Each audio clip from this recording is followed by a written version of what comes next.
ఆధార్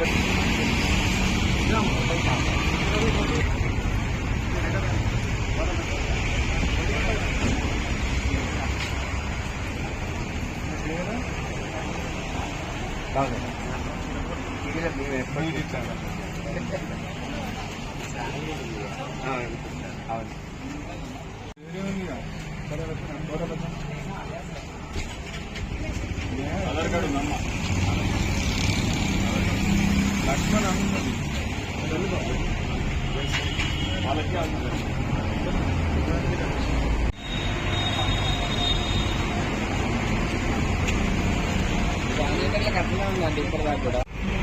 అందరికీ నమస్తే అండి. నా పేరు నేహా. నేను వరంగల్ డిస్టిక్లోని నర్సంపేట డివిజన్లో నివసిస్తున్నాను.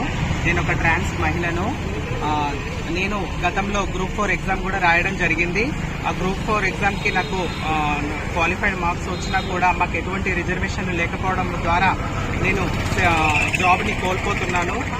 సో దాని గురించి మేము హైకోర్టులో ఫైట్ కూడా చేస్తున్నాము, పిటిషన్ పెట్టి. అలాగే ఇప్పుడు ఏదైతే గ్రూప్ 1 ఎగ్జామ్ జరుగుతుందో ఈ గ్రూప్ 1 ఎగ్జామ్ ప్రిలిమినరీ ఎగ్జామ్కి నేను ఏదైతే మేము అప్లికేషన్ పెట్టుకున్నామో అందులో హాల్ టికెట్లో ట్రాన్స్జెండర్ అనే కాలం ఇచ్చారు. ట్రాన్స్జెండర్ అని కాలం ఇచ్చారు కానీ మాకు హారిజంటల్ రిజర్వేషన్ అనేది ఎక్కడా కల్పించలేదు. గతంలో చూసుకుంటే వేరే వేరే రాష్ట్రాలలో, మన పక్క రాష్ట్రంలో ఉన్న కర్ణాటకలో చూసుకుంటే ట్రాన్స్జెండర్లకు సపరేట్ హారిజంటల్ రిజర్వేషన్ 1% కల్పించి వాళ్లకు విద్యా అవకాశాలు, ఉపాధి అవకాశాలు కల్పిస్తున్నారు.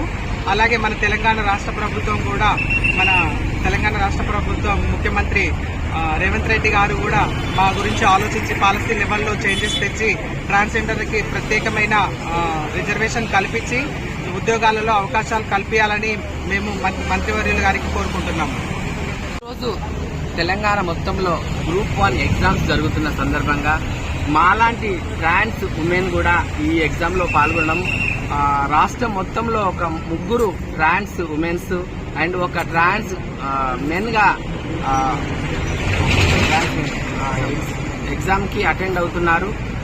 ఈ 5 లక్షల మంది రాస్తున్న ఈ రోజు ఈ ఎగ్జామ్లో మాలాంటి ట్రాన్స్జెండర్లు కూడా ఈ అవకాశాన్ని మేము వినియోగించుకుంటున్నాం. కాబట్టి మాకు కూడా ఒక అమ్మాయి కనుక పాస్ అయ్యి ఏది ఉంటే మాకు కూడా ఇప్పుడున్న ప్రభుత్వాలను మేము కోరుకునేది ఒకటే. ఇప్పటి వరకు కూడా ఎన్ని ప్రభుత్వాలు వచ్చినా, ఎన్ని ప్రభుత్వాలు మారినా కానీ మాలాంటి వాళ్ళకు ఉపాధి అనేది ఇంతవరకు తెలంగాణలో కల్పించడం లేదు.